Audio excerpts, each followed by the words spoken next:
Hi friends, ഇന്നൊരു day in my ലൈഫാണ്. ഇപ്പോൾ സമയം ഏകദേശം ഒരു 9:30 ആയിട്ടുണ്ട്. ഇപ്പോഴാണ് day in my life start ചെയ്യുന്നത്. ഏകദേശം നമ്മുടെ അടുക്കളയിലെ പരിപാടികളൊക്കെ കഴിഞ്ഞിട്ടുണ്ട്. അപ്പോൾ ഞാൻ മോന് വേണ്ടിയിട്ട് ഉപ്പുമാവ് ഉണ്ടാക്കാൻ വേണ്ടി വെച്ചിട്ടുണ്ട്. അതാണിപ്പം നിലവിൽ ചെയ്യുന്നത്. ബാക്കി പരിപാടികളെല്ലാം കഴിഞ്ഞു. ഇപ്പോൾ കുറച്ച് ദിവസമായിട്ട് വീഡിയോസും കാര്യങ്ങളൊന്നും ചെയ്യുന്നില്ലായിരുന്നു. നല്ല ഹെൽത്ത് ഇഷ്യൂ ഉണ്ടായിരുന്നു. ശ്വാസം മുട്ടലും കഫക്കെട്ടും അങ്ങനെ പെട്ടെന്നാണ് അസുഖമായത്. അതുകൊണ്ട് തന്നെ നമുക്ക് വീഡിയോസ് ഒന്നും ചെയ്യാൻ പറ്റുന്ന ഒരു സാഹചര്യമൊന്നും ആയിരുന്നില്ല. 9-ാം മാസം തുടങ്ങിയപ്പോൾ തന്നെ നല്ല ബുദ്ധിമുട്ടുകളൊക്കെ ആയി. രാവിലെ നല്ല തണുപ്പുണ്ട്, ഉച്ചയാകുമ്പോൾ ഭയങ്കര ചൂട്, വൈകുന്നേരം ആകുമ്പോഴത്തേനും അതേപോലെ ചൂടൊക്കെ കൂടിയിട്ടുള്ളൊരവസ്ഥ. ബ്ലഡിൽ അണുക്കളുടെ എണ്ണം കൂടി, നല്ല രീതിയിൽ ഇൻഫെക്ഷൻ ആയിട്ടുണ്ട്. ബ്ലഡൊക്കെ ചെക്ക് ചെയ്തപ്പോൾ അങ്ങനെ ശ്വാസം മുട്ടൽ. അപ്പോൾ പകല് പോയി ഒ പി കാണുക, വൈകിട്ട് പോയി കാഷ്വാലിറ്റി കാണുക, ആവി പിടിക്കുക, ഇൻഹേലർ എടുക്കുക രാവിലെയും വൈകിട്ടും, ആൻറ്റിബയോട്ടിക്, മരുന്ന്, സിറപ്പ്, എനിക്കറിയില്ല, കുറേ ഒരു 3-4 ദിവസമായിട്ട് ഇങ്ങനെ ഭയങ്കര ബുദ്ധിമുട്ടാണ് ഈ മരുന്നും കാര്യങ്ങളും. അതിനിടയ്ക്ക് ശ്വാസം മുട്ടലും എല്ലാം കൂടെ. ഓൾറെഡി നമുക്ക് ഒരു വയറൊക്കെ ആയപ്പോഴത്തേനും 9-ാം മാസമൊക്കെ ആകുമ്പോൾ നല്ലൊരു ബുദ്ധിമുട്ടുണ്ടാവുമല്ലോ ശ്വാസം മുട്ടലൊക്കെ. അതിൻ്റെ കൂടെ ഈ അലർജിയുടെ ശ്വാസം മുട്ടലും കൂടെ വന്നപ്പം തൃപ്തിയായി, എല്ലാം കൂടെ നല്ല സുഖത്തിലായി.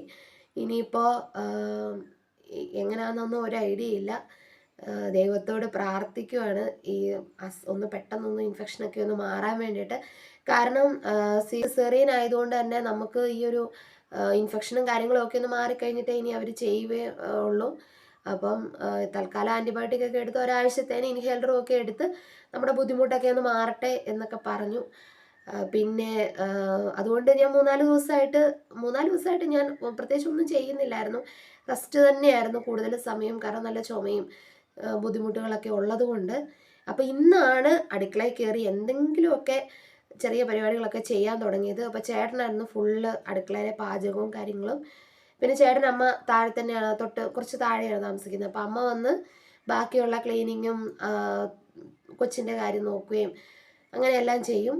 അങ്ങനെ ആണ് ഞാൻ മുന്നോട്ട് പോയിക്കൊണ്ടിരിക്കുന്നത്. അപ്പം നമ്മൾ ലാസ്റ്റ് കഴിഞ്ഞ ദിവസം നമുക്കൊരു ഷുഗർ ടെസ്റ്റ് ചെയ്ത് നോക്കണമായിരുന്നു ലാസ്റ്റ്. അപ്പോൾ എനിക്ക് പ്രഗ്നൻസി ഷുഗറൊന്നും ഇല്ല, പക്ഷെ ലാസ്റ്റ് ഷുഗർ ചെയ്തപ്പോൾ ചെറിയൊരു വേരിയേഷൻ കാണിക്കുന്നുണ്ടെന്ന് പറഞ്ഞു. അതുകൊണ്ട് അതിൻ്റെ ഒരു ഡയറ്റും ഈ കൂടെ തന്നിട്ടുണ്ട്. അതായത് ചോറൊക്കെ ഒഴിവാക്കണം എന്നൊക്കെ പറഞ്ഞ്. അപ്പോൾ അങ്ങനെ എല്ലാം കൊണ്ടും നല്ല രസത്തിലിരിക്കുവാണ്.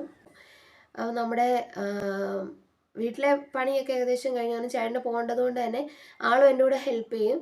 ഇപ്പം ഇന്നാണ് ഞാൻ കുക്കിങ്ങിന് കയറിയത്. അപ്പോൾ ആളാണ് കൂടുതൽ ചെയ്തുകൊണ്ടിരിക്കുന്നത്. അപ്പോൾ ആളുടെ കൂടെ ഞാനും കൂടെ നിന്നപ്പോൾ അത്യാവശ്യം പരിപാടികളെല്ലാം കഴിഞ്ഞിട്ടുണ്ട്. ഫുഡ് കഴിച്ചില്ല, ഇനി എനിക്ക് ഫുഡൊക്കെ കഴിക്കണം. മരുന്നൊരു ലോഡ് കഴിക്കാനുണ്ട്, മരുന്ന് കഴിക്കണം. അതൊക്കെയാണ് വിശേഷങ്ങളൊക്കെ. മോൻ എഴുന്നേറ്റിട്ടില്ല, അവൻ നല്ല ഉറക്കത്തിലാണ്. അപ്പോൾ അവന് വേണ്ടിയിട്ട് കുറച്ച് ഉപ്പുമാവൊക്കെ ഉണ്ടാക്കാമെന്ന് വിചാരിച്ച് ഞാൻ അതിൻ്റെ പരിപാടിയൊക്കെ ചെയ്തുകൊണ്ടിരിക്കുകയാണ്. ഇതൊക്കെയാണ് എൻ്റെ വിശേഷങ്ങളൊക്കെ. ഇനി നമുക്ക് ബാക്കി വീഡിയോയിലേക്ക് പോയാലോ. അങ്ങനെ ഉപ്പുമാവിൻ്റെ പരിപാടികളൊക്കെ നടന്നുകൊണ്ടിരിക്കുകയാണ്. ഇന്ന് ഞാൻ ലേശം മഞ്ഞൾപ്പൊടി ഉപ്പുമാവിൽ ആഡ് ചെയ്തിട്ടുണ്ട്. അങ്ങനെ ഞാൻ ചെയ്യാറില്ല, ചില സമയത്ത് മാത്രം.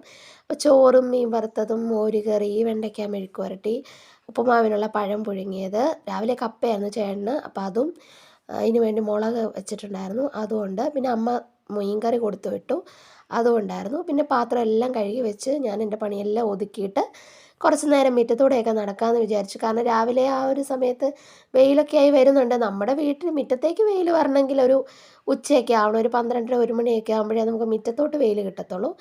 അപ്പം ഞാൻ പച്ചക്കറിയൊക്കെ നോക്കാൻ വന്നതാണ്. കാരണം വെള്ളമൊന്നും ഒഴിക്കുന്നില്ല, 2-3 ദിവസം ശ്രദ്ധിക്കുന്നില്ല. അതൊക്കെ ദേ വാടിക്കരിഞ്ഞൊക്കെ നിൽക്കുവാണ്, എല്ലാം ഒരുമാതിരി തളർന്നൊക്കെ നിൽക്കുന്നു. എന്നെപ്പോലെ തന്നെ എനിക്കും 3-4 ദിവസമായിട്ട് തളർന്ന പോലായി. അതേപോലെ എൻ്റെ ചെടികളും പച്ചക്കറികളും എല്ലാം പോയി. ഭയങ്കര സങ്കടം തോന്നി. അപ്പോൾ അങ്ങനെ നിന്നപ്പോൾ താഴത്തെ വീട്ടിലെ ചേച്ചി ദേ അവിടെ കുഞ്ഞിനെയായിട്ട് നിന്ന് എന്നോട് വർത്തമാനം പറയുമായിരുന്നു. എങ്ങനെയുണ്ട്, കുറവായോ എന്നൊക്കെ ചോദിച്ചു മുറ്റത്തൂടെ നടക്കുന്നത് കണ്ടപ്പോൾ. പിന്നെ ദേ ഞാൻ ചെടികളും കൂടെ നോക്കുകയാണ്. എല്ലാ ദിവസവും വൈകുന്നേരമാണ് ഞാൻ ഇതിനൊക്കെ വെള്ളം ഒഴിച്ചുകൊണ്ടിരുന്നത്. അപ്പോൾ ഭയങ്കര ചൂടായതുകൊണ്ട് അപ്പം ഞാൻ ഇപ്പോൾ കുറച്ച് ദിവസമായിട്ട് ചെയ്യാത്തതുകൊണ്ട് എല്ലാം ഒരുമാതിരിയൊക്കെ ആയി. ചെടികളൊക്കെ വാടി. ഇനിയിപ്പോൾ അത് ശരിയാക്കാം. അങ്ങനെ ഞാൻ എൻ്റെ കുഞ്ഞ് വയറൊക്കെ നോക്കി നിൽക്കുകയാണ്. കാരണം എങ്ങനെയും ഒന്ന് വെളിയിലേക്ക് വായോ എന്നൊക്കെ പറഞ്ഞുകൊണ്ട് നിൽക്കുകയാണ്. വെയിലൊക്കെ രാവിലത്തെ കൊള്ളണം എന്നാണ്, പക്ഷേ വെയിലില്ല, എന്താ ചെയ്യുക. പിന്നെ അങ്ങനെ വന്ന് നോക്കിയപ്പോൾ അതാണ്ട് കനകാമ്പരപ്പൂ, പട്ടത്തിപ്പൂ എന്നൊക്കെ പറയും, അപ്പോൾ അത് ദേ പൂത്ത് കുറേ നിൽപ്പുണ്ട്. പണ്ടൊക്കെ ആണെങ്കിൽ ഇതൊക്കെ കോർത്ത് തലയിലൊക്കെ ചൂടി നടക്കുമായിരുന്നു. ഇപ്പം ഇതൊന്നും ആർക്കും വേണ്ട. അതെല്ലാം കഴിഞ്ഞ് വീട്ടിലേക്ക് കയറാൻ വന്നപ്പോഴാണ് ദേ ആ കാണുന്നതാണ് ചേട്ടൻ്റെ വീട്. ആ ഒരു നീല ഷീറ്റൊക്കെ ഇട്ടത്. അതായത് നമുക്ക് നമ്മുടെ വീട് കഴിഞ്ഞിട്ടൊരു റോഡ്, റോഡ് കഴിഞ്ഞിട്ട് 2, 3 വീട് താഴെയായിട്ടൊരു തോടുണ്ട്. തോടിനക്കരെയായിട്ടാണ് ചേട്ടൻ്റെ വീട്. അപ്പം ഇത്ര അടുത്താണ്. എന്തെങ്കിലും ആവശ്യമുണ്ടെങ്കിൽ നമുക്ക് പെട്ടെന്ന് കയറി വരാം. അങ്ങനെ 2 തേങ്ങ ഉണങ്ങി നിൽപ്പുണ്ടായിരുന്നു. അതെങ്ങാനും ഇനി വീണോ എന്നാണ് എൻ്റെ നോട്ടം. കാറ്റൊക്കെ ഉള്ളതുകൊണ്ട് പറയാൻ പറ്റത്തില്ലല്ലോ. വാടകയൊക്കെയാണ് എന്നാലും. അങ്ങനെ കയറി വന്ന ഉപ്പുമാവൊക്കെ റെഡിയായി. നോക്കിയപ്പോൾ ദാണ്ട് ബെഡ്ഷീറ്റൊക്കെ ഒരിടത്തിട്ടിട്ട് അവൻ കിടന്ന് നല്ല സുഖമായി ഉറങ്ങുന്നു.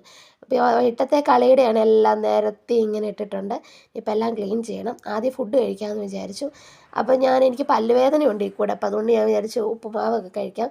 കപ്പ കഴിച്ച് ചിലപ്പോൾ ഗ്യാസും കയറി എന്ത് ചെയ്യും, ഒന്നാമത് ശ്വാസം മുട്ടലല്ലേ. ഫുഡ് കഴിച്ചോ നോക്കിയപ്പോൾ അവൻ പിന്നെ നല്ല ഉറക്കം. പിന്നെ ആൻറ്റിബയോട്ടിക്കും നമ്മുടെ മരുന്ന് കഴിക്കുന്ന ഒരു ചടങ്ങായിരുന്നു. സിറപ്പും പിന്നെ നമുക്ക് വലിക്കാനുള്ള ഇൻഹേലറും എല്ലാ പരിപാടിയും കഴിഞ്ഞു. നേരെ ക്ലീനിങ്ങിലേക്ക് കിടക്കുകയാണ്. അപ്പോൾ അടിച്ചു വാരി വൃത്തിയാക്കിയൊക്കെ ഇട്ടാൽ നമ്മുടെ പണിയൊക്കെ കഴിഞ്ഞല്ലോ. അവൻ എഴുന്നേൽക്കുന്നതിന് മുന്നേ ആദ്യം നിരത്തിയതൊക്കെ ഒന്ന് വൃത്തിയാക്കി വെക്കാമെന്ന് വിചാരിച്ചു. അവൻ എഴുന്നേറ്റ് കഴിയുമ്പോൾ ഇതിൻ്റെ ബാക്കിയെല്ലാം ഇവിടെ നിരത്താനുള്ളതാണ് എങ്കിൽ പോലും. അങ്ങനെ ഞാൻ ക്ലീനിങ്ങും പരിപാടികളെല്ലാം കഴിഞ്ഞു. ഇന്നത്തെ വീഡിയോ ഇത്രയേ ഉള്ളൂ. ഇഷ്ടപ്പെട്ടാൽ ലൈക്ക് ചെയ്യുക.